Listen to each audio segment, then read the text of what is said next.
کہ سرکار قطب المدار کا سلسلہ تو ایسا کوئی نیا سلسلہ ہے، ابھی 50-60 سال پہلے کا کوئی سلسلہ ہے، مگر میرے بھائی آج میں بڑے بڑے مجددین کے اقوال سے آپ کو صرف چند منٹ 10-15 منٹ یہ بتانا چاہوں گا کہ قطب المدار وہ ہیں جن پر وہ تابعین رشک کیا کرتے ہیں۔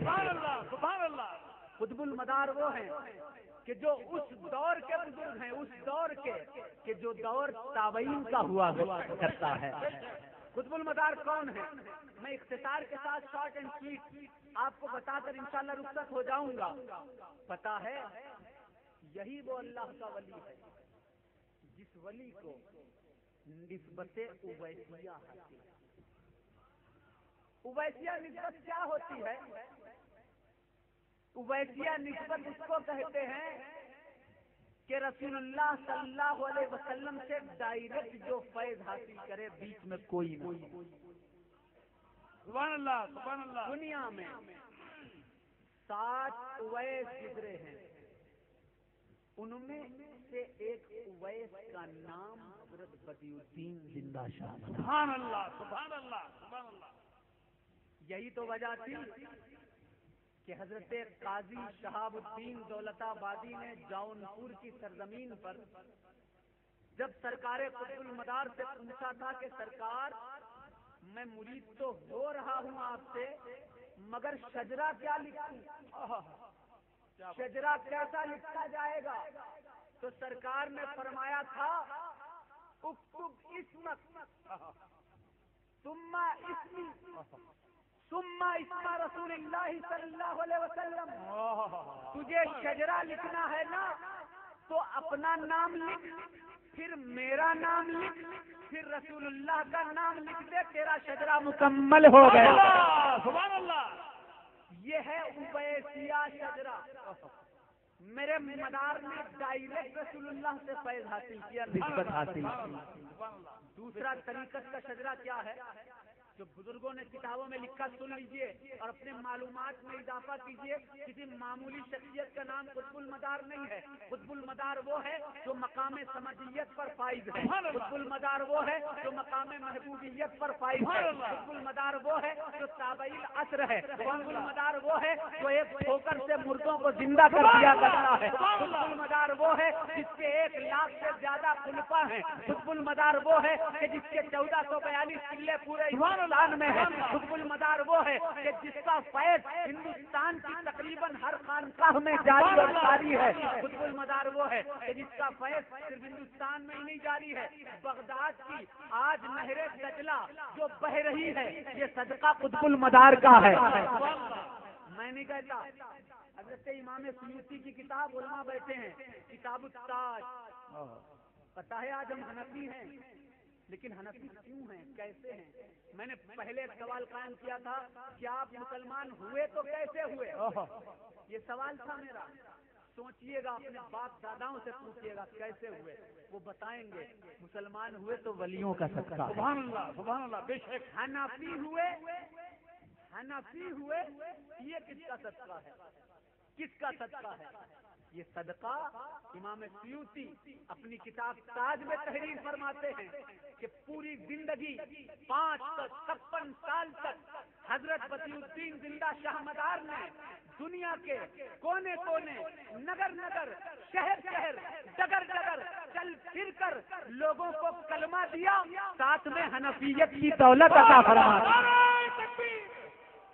نعرہ تکبیر، دم مدار۔ یہ سبب ہمارے حنفی ہونے کا ہے۔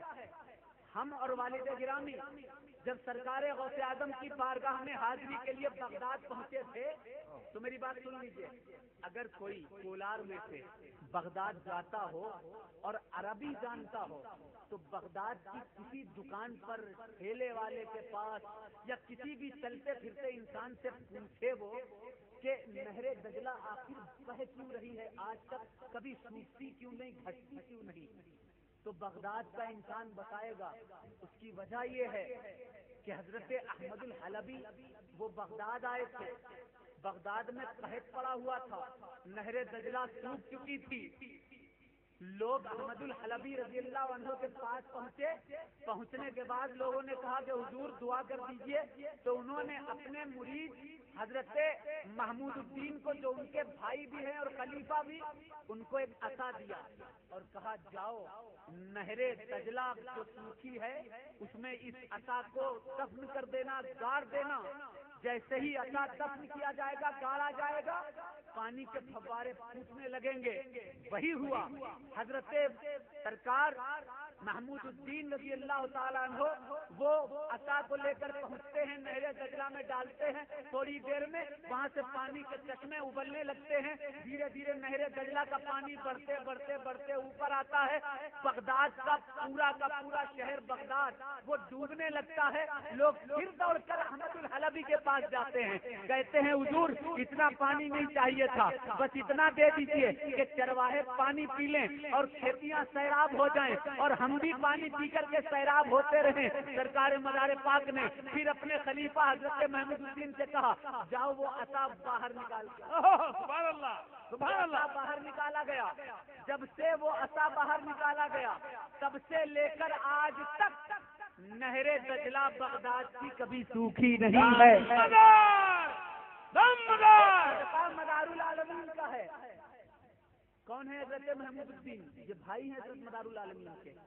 حوالہ کیا ہے اس کا تو میں نے پرنٹ آؤٹ دیے یہاں کے تمام لوگوں کو. نواز بھائی کے پاس ہیں, عامر بھائی کے پاس ہیں. کتاب کا نام ہے سیرت الصحابہ والتابعین. کہاں سے لکھی گئی؟ بغداد شریف سے. کب لکھی گئی؟ تبع تابعین کے زمانے میں.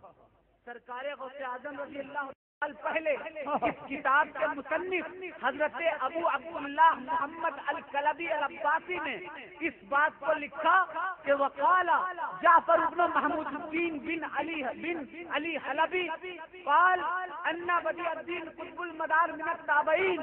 وہ لکھتے ہیں کہ حضرت جعفر ابن محمود الدین فرماتے ہیں کہ حضرت بدیع الدین کا مقام کیا ہے, مرتبہ کیا ہے, ان کا درجہ کیا ہے. تو فرمایا حضرت جعفر ابن محمود الدین نے کہ سرکار بدیع الدین قطب المدار آج کل کے ولی نہیں ہیں بلکہ تابعین ہیں.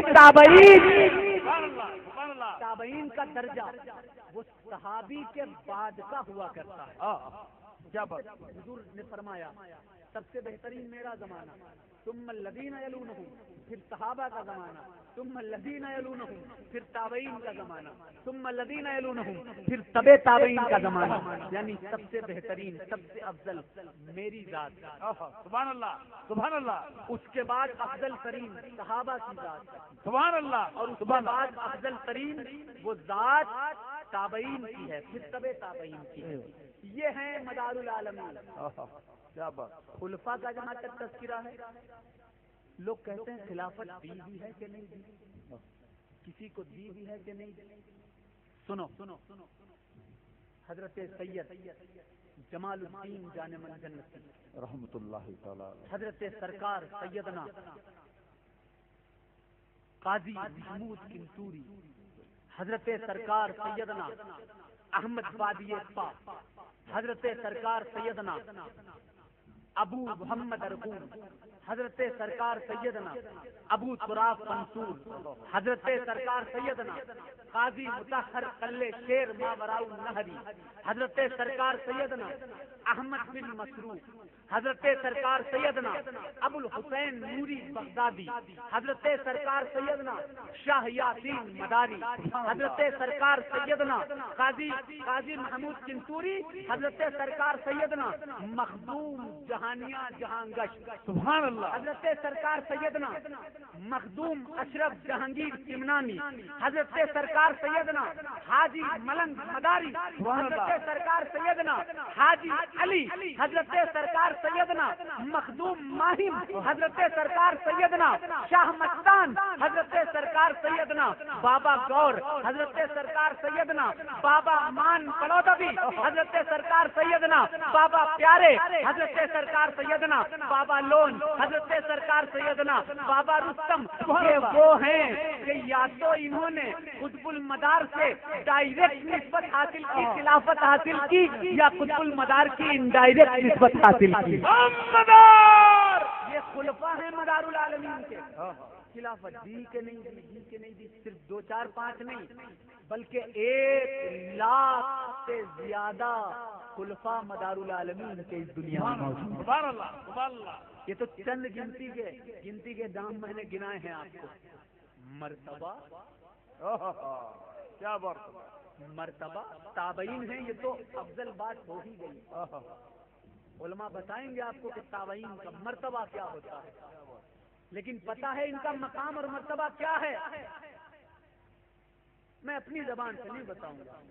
کیا بات، قطب المدار کی بات، ان کا مرتبہ ایک بہت بڑے مجدد کی زبان سے۔ ارشاد ارشاد ارشاد ارشاد، سبحان اللہ۔ اور مجدد کا نام وہ مجدد کہ صرف اہل سنت والجماعت کے علماء ہی کے سر اس کے آگے خم نہیں ہیں۔ کیا بات، آپ ندوے جائیں، وہاں کے علماء بھی سر جھکا لیں گے ان کے تباہر علمی کی بنیاد پر۔ بے شک بے شک۔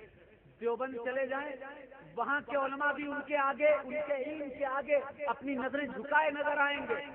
جامعہ ازہر چلے جائیں تو بھی ان کے علم کے چرچے ہیں۔ مدینہ یونیورسٹی چلے جائیں، ان کے علم کے چرچے ہیں۔ اہل سنت والجماعت میں احناف ہوں، شافعی ہوں، مالکی ہو، حنبلی ہوں، ہر قوم، ہر برادری کے علماء جس کے تباہر علمی کا اعتراف کرتے ہیں، اس ذات کا نام حضرت مجدد حضرت الفیض ثانی شیخ احمد سرہندی رحمۃ اللہ علیہ۔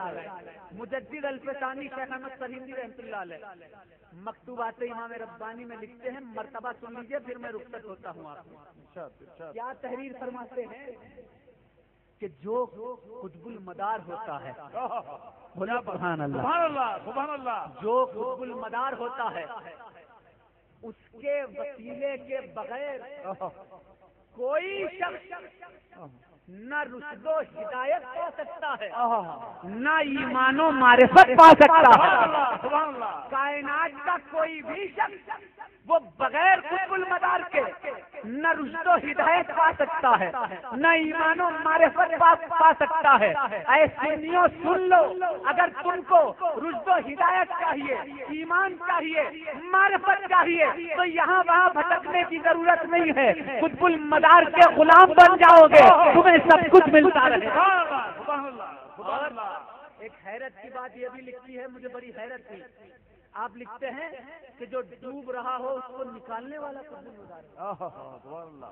شیر اور اژدہا کسی پر حملہ کر رہا ہو تو اس کو بچانے والا قطب المدار ہوتا ہے۔ کیا بات، بچانے والا قطب المدار ہوتا ہے۔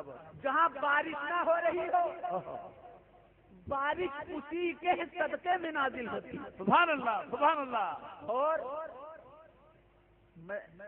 آگے ارشاد فرماتے ہیں بارش اسی کے صدقے میں نازل ہوتی ہے اور خدا کا رزق، کیا بات کیا بات، وہ رزق جس کے بارے میں رسول اللہ نے فرمایا تھا واللہ یؤتی وانا قاسم، اللہ عطا کرتا ہے میں بانٹتا ہوں، اللہ تعالیٰ is giver and I am distributor, اللہ عطا کرتا ہے میں بانٹتا ہوں۔ اس رزق کو دنیا میں اگر کوئی بانٹتا ہے وہ ذات بھی قطب المدار کی ذات ہے۔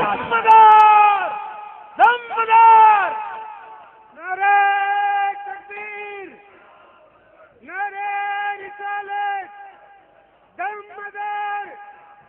آگے مکتوبات امام ربانی میں حضرت مجدد الفسانی شیخ احمد سرہندی رحمۃ اللہ علیہ صفحہ نمبر 118 پر یہ بات بھی تحریر فرماتے ہیں کہ جو قطب المدار ہوتا ہے اس کی گردن پر، اس کے سر پر حضرت محمد رسول اللہ کا قدم ہوا کرتا ہے، محمد رسول اللہ کا قدم ہوتا ہے، اور محمد رسول اللہ ہی کی رعایت اور حمایت سے وہ اپنے ضروری کام وہ سر انجام دیا کرتا ہے۔ سمجھ میں آ گیا کہ جو مدار العالمین ہے اس کے گردن پر اور اس کے سر پر محمد رسول اللہ کے قدم موجود ہیں۔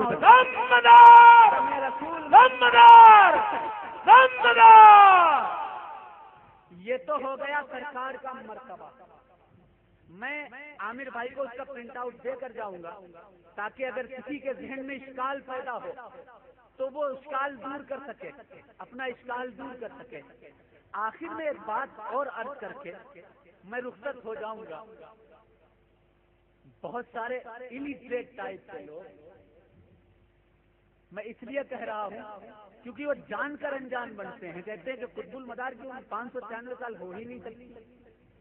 تو میں کہتا ہوں میرے بھائی، کیا تمہیں خدا کی قدرت پہ ذرا بھی بھروسہ نہیں؟ جو اللہ حضرت آدم علیہ السلام کو 1000 سال کی عمر دے سکتا ہے، جو اللہ اصحاب کہف کو وہ 300 سال تک چھپا کر رکھ سکتا ہے اور جب اٹھا سکتا ہے تو جوان اٹھا سکتا ہے. کیا بات. جو خدا حضرت خضر پیغمبر علیہ السلام کو دائمی زندگی عطا کر سکتا ہے، جو خدا پانی میں رہنے والے جانور جس کو امیبا کہتے ہیں، سائنس پڑھنے والے بچے پڑھتے ہوں گے، اس کو دائمی حیات عطا کر سکتا ہے، وہ خدا قطب المدار کو لمبی عمر نہیں عطا کر سکتا؟ کیوں نہیں کر سکتا؟ کیوں نہیں؟ اب وہ کہتے کہ نہیں، حضور کی حدیث ہے 50 سال ہوگی یا 60 سال ہوگی یا 70 سال ہوگی. میں کہتا ہوں کہ میرے بھائی، ہر حدیث کا حکم وہ خواص پر نہیں لگایا جا سکتا. کیا بات. کچھ خواص ہوتے ہیں، کچھ عوام ہوتی ہے. یہ عوام کے لیے ہے، خواص کے لیے نہیں ہے. اس لیے آپ نے تو وہ بھی حدیث پڑھی ہوگی، سرکار نے فرمایا تھا کہ قیامت کے قریب ایک ایک قبر سے 70 مردے نکلیں گے. صحیح بات. تو کیا ہر قبر سے 70 مردے نکلیں گے؟ کیا انبیاء کی قبر سے بھی نکلیں گے؟ کیا اولیاء کی قبر سے بھی نکلیں گے؟ نہیں. یہ خواص کے لیے حکم نہیں ہے. انبیاء اور اولیاء کی مقابر سے وہ 70 مردے نہیں نکلیں گے، اس لیے کیونکہ ان کے جسم کی حفاظت کی ضمانت وہ اللہ نے دی ہوئی. سبحان اللہ، سبحان اللہ. اللہ کے نبی نے ارشاد فرمایا تھا، ان اللہ حرم علی الارض ان تاکل اجساد الانبیاء. بے شک اللہ نے زمین پر حرام کر دیا کہ وہ نبیوں کے جسموں کو کھائے.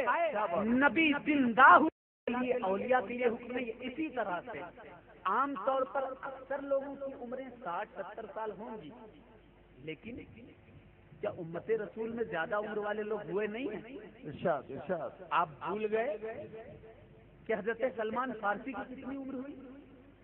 آپ بھول گئے کہ حضرت بابا رتن بن ساہو پنجابی کی کتنی عمر ہوئی؟ سن لیجئے، حضرت امام عسقلانی رضی اللہ تعالیٰ عنہ نے اپنی کتاب الاصابہ فی تمییز الصحابہ کی 2 جلد میں یہ تحریر فرمایا ہے کہ رسول اللہ صلی اللہ علیہ وسلم کے ایک صحابی ہندوستان میں بھی جلوہ فروز ہیں. سبحان اللہ، سبحان اللہ. ان کا نام حضرت بابا رتن بن ساہوت ہے. ایک مرتبہ وہ عرب تجارت کے لیے گئے ہوئے تھے، بارش کا نزول ہو رہا تھا اور وہیں پر ایک نالا بہ رہا تھا پانی کا. ایک چھوٹا سا معصوم بچہ، وہ بچہ کھڑا ہوا تھا.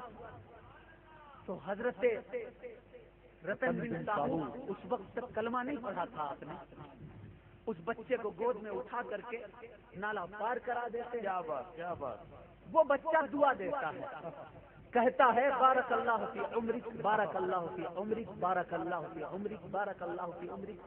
7 مرتبہ کہتا ہے. وہ واپس آ جاتے ہیں ہندوستان میں، بھٹنڈا میں آپ کا قیام رہا، آپ کا گاؤں رہا. آپ پھر واپس ایک بار لیتے ہوئے تھے تو دیکھا کہ چاند 2 ٹکڑے ہو گئے. ایک ادھر چلا گیا، ایک ادھر چلا گیا. تو انہوں نے صحابہ رسول حضرت بابا رتن بن ساہو نے پوچھا کہ آخر یہ ہوا کیا؟ ٹکڑے ہوئے، پھر جڑ گئے. تو عرب کے آنے والے تاجروں نے بتایا کہ ہمارے وہاں ایک نبی جلوہ گر ہوئے. سبحان اللہ، سبحان اللہ. وہ محمد الرسول اللہ کے نام سے موسوم ہیں. انہی سے کفار و مشرکین نے کہا تھا کہ چاند کے 2 ٹکڑے کر دو. آپ نے 2 ٹکڑے کر دیا. سبحان اللہ. ان کے دل میں ان سے ملاقات کا اشتیاق پیدا ہوا. آپ دوڑ کر کے گئے. مکہ پہنچے تو پتا چلا ہجرت کر کے وہ مدینہ جا چکے ہیں. مدینہ پہنچ گئے. عشق رسول میں بالکل دیوانہ وار جب پہنچے، کہا حضور میں نے آپ کا شق القمر کا واقعہ دیکھا، کوئی معجزہ دکھا دیجیے. کیا بات. سبحان اللہ. میں بھی کلمہ پڑھنا چاہتا ہوں، میں بھی مسلمان ہونا چاہتا ہوں. سبحان اللہ. حضور صلی اللہ علیہ وسلم نے فرمایا کہ اے رتن، کیا تیرے لیے وہ بچپن کا معجزہ کافی نہیں ہے جو میں نے تجھے 60 بار دعا دی؟ سبحان اللہ. کیا بات. جو 60 بار دعا دی وہ بچپن کا معجزہ کافی نہیں؟ میری ہر دعا کے بدلے میں اللہ تبارک و تعالیٰ نے تجھے 100 سال کی عمر عطا کر دی. سبحان اللہ، سبحان اللہ. تاریخ میں لکھا ہے الاصابہ فی تمہید صحابہ میں تحریر کیا ہے حضرت امام اسقلانی نے کہ ان کی عمر 700 برس. سبحان اللہ سبحان اللہ. 700 برس. اور اسی کتاب میں تیسری جلد میں یہ ہے کہ حضرت سرکار سلمان فارسی رضی اللہ تعالیٰ عنہ کی عمر 350 سال. کیا بات. سبحان اللہ. اور پتہ ہے ان کا مرتبہ کیا ہے؟ یہ وہ ہیں کہ جو سیدہ فاطمہ کی چوکھٹ پر اپنی داڑھی سے جھاڑو دیا کرتے تھے. سبحان اللہ سبحان اللہ. حضرت سلمان فارسی داڑھی سے جھاڑو دیا کرتے تھے. اتنی عقیدت کی خون رسول سے، اہل بیت سے. آج ہم کو کتنی محبت ہے سیدوں سے، موازنہ کیجیے گا. اور اسی محبت کے بدلے میں رسول اللہ نے حضرت سلمان فارسی کے بارے میں فرمایا تھا سلمان منا اہل البیت. سلمان وہ ہے کہ جو ظاہری طور پر میرے گھر والا نہیں ہے پھر بھی سلمان میرے اہل بیت میں سے ہے. سلمان اہل بیت میں سے ہے. ان کی عمر 350 سال کی ہوئی. حضرت معمر حبشی یہ بھی صحابی ہیں، ان کی عمر بھی وہ 200 سال سے زیادہ ہوئی. اور ان سے ملاقات سرکار قطب المدار کی ثابت کی ہے کہ نہیں؟ تو عمریں بلند ہوتی رہتی ہیں لوگوں کی. پھر ایک اور پوائنٹ کی بات بتا کر آپ کو پھر رخصت ہو جاؤں گا کیونکہ 3 بجے کی فلائٹ ہے، 3:30 بجے کی والد صاحب کی. تاریخ میں جس قدر اولیاء 242 ہجری کے بعد سے لے کر کے 800 ہجری تک ہوئے ہیں، تقریباً ہر بڑے ولی کے ساتھ قطب المدار کی ملاقات وہ تاریخ میں لکھی ہوئی ہے. آپ جنید بغدادی سے بھی ملے، آپ غوث اعظم سے بھی ملے، آپ غریب نواز سے بھی ملے، آپ سے مخدوم اشرف نے بھی استفادہ کیا، آپ سے قطب المدار سے تمام اولیاء وہ ملتے رہے جلتے رہے. بس فرق اتنا ہے کہ غوث اعظم سرکار جب بغداد میں رہا کرتے تھے، قطب المدار وہاں پہنچے، جلال کا عالم تھا. آپ نے کہا اے میرے غوث، اے میرے بھائی، ہمارے آقا جد کریم رحمت للعالمین ہیں. غوث پاک کا جلال جمال میں تبدیل ہو گیا. غریب نواز کوکلا پہاڑی پر بیٹھے ہوئے تھے، سرکار مدار پاک سے ملاقات غریب نواز کی ہوئی. دونوں آمنے سامنے 3 دن تک بیٹھے رہے. سرکار غریب نواز سرکار قطب المدار 3 دن تک بیٹھے رہے. سبحان اللہ. نہ غریب نواز نے قطب المدار سے کچھ کہا، نہ قطب المدار نے غریب نواز سے کچھ کہا. جب کوکلا پہاڑی سے آپ اترے تو مریدوں نے پوچھا غریب نواز سرکار بتائیے آخر یہ ملاقات آپ کی کیسی تھی؟ نہ آپ نے ان سے کچھ کہا نہ انہوں نے آپ سے کچھ کہا. تو غریب نواز سرکار فرماتے ہیں کہ جو دل والے ہوتے ہیں وہ اسی طرح ملاقات کیا کرتے ہیں، جو اہل اسی طرح ملاقات کیا کرتے ہیں. سرکار مخدوم اشرف کا فرقہ خلافت کا واقعہ یہ سب کتابوں میں لکھا ہوا ہے. یعنی 242 سے لے کر 42 ہجری سے لے کر 800 ہجری تک کے اولیاء کا تذکرہ ہے. آپ اس کے حوالے سن لیں اور بات ختم کر دوں. غوث اعظم سرکار جنید بغدادی اور احمد بن مسروق ان کا 299 ہجری کے زمانے کے آس پاس یہ اور کتابوں کے نام ہیں کشف المحجوب، سیرت الصحابہ والتابعین، تاریخ اولیاء اور آئینہ نسب نامہ. ان تمام کتابوں میں لکھا ہے کہ جنید بغدادی سے اور احمد بن مسروق سے سرکار کی مدار پاک کی ملاقات ہے. کشف المحجوب میں بھی ہے، سیرت الصحابہ والتابعین میں بھی ہے.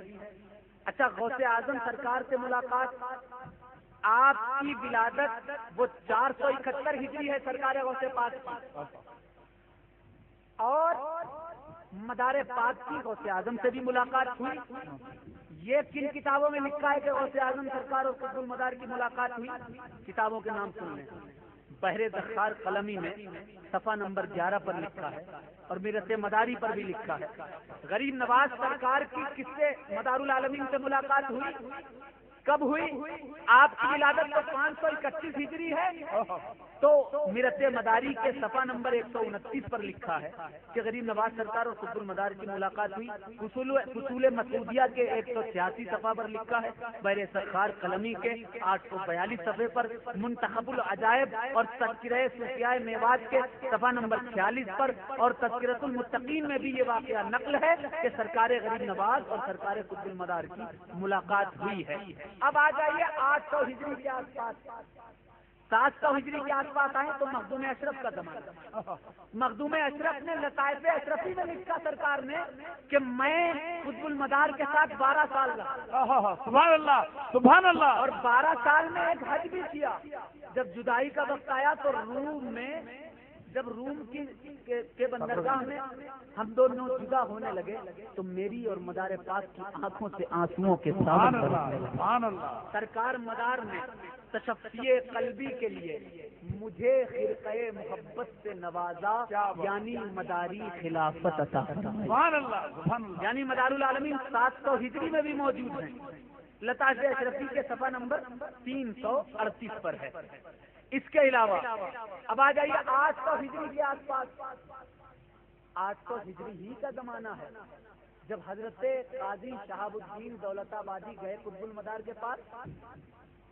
سوچا ایسے ویسے کوئی معمولی انسان ہے, آ گئے ہیں جونپور میں, جیسے آج کل کچھ لوگ سوچتے ہیں. پہنچے, کہا یہ کیا بات ہے, آپ کھاتے پیتے نہیں ہو, آپ کی زندگی عجیب ہے, چہرے پہ نقاب رہتا ہے, آپ کھاتے کیوں نہیں ہو, آپ روزہ کیوں رہتے ہو؟ اچھا نہ کھانے پینے کا راز کیا ہے؟ سرکار نے فرمایا الدنیا یوم وانا فیہا صائم, یہ دنیا ایک دن ہے اور میں اس دن میں روزہ دار ہوں. کہا تو آپ افطار کب کرتے ہو اور سحری کب کرتے ہو؟ کیا بات سبحان اللہ. مدحر العالمین ارشاد فرماتے ہیں, سر پکڑتے ہیں, اپنے زانوں پر رکھتے ہیں, کہتے ہیں آنکھ بند کر. جب حضرت قاضی شہاب الدین آنکھ بند کرتے ہیں تو رات کا ٹائم تھا, اس وقت رات کا وقت تھا جب یہ بات ہو رہی. ان کی آنکھوں کے سامنے سورج چمچما رہا تھا. کیا بات سبحان اللہ. سرکار بھی فرماتے ہیں شہاب الدین میں کب افطار کروں اور کب سحری کروں, میری آنکھوں کے سامنے سے کبھی سورج اوجل ہوتا ہی نہیں ہے. یعنی قطب المدار جانتے تھے کہ کبھی سورج ڈوبتا نہیں ہے. انڈیا میں ڈوبتا ہے تو لندن میں نکلتا ہے, لندن میں ڈوبتا ہے تو دوسرے علاقوں میں نکلتا ہے. یہ واقعات کہاں لکھے ہوئے ہیں؟ واقعہ بہت طویل ہے, اختصار کے ساتھ بس اتنا سن لیں. حضرت ابراہیم شرقی سے بھی ملاقات ہے, قاضی شہاب الدین دولت آبادی سے بھی ملاقات ہے. حوالہ ہے تاریخ سلاطین شرقیہ و صوفیاء جونپور.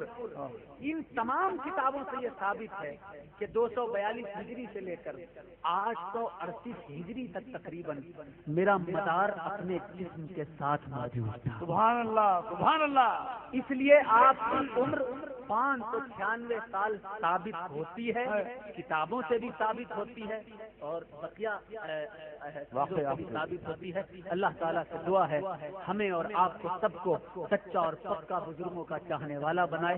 میں والد گرامی سے گزارش کر رہا ہوں کہ وہ تشریف لائیں اور آپ خدا اپنا استقبال کریں. نعرہ تکبیر.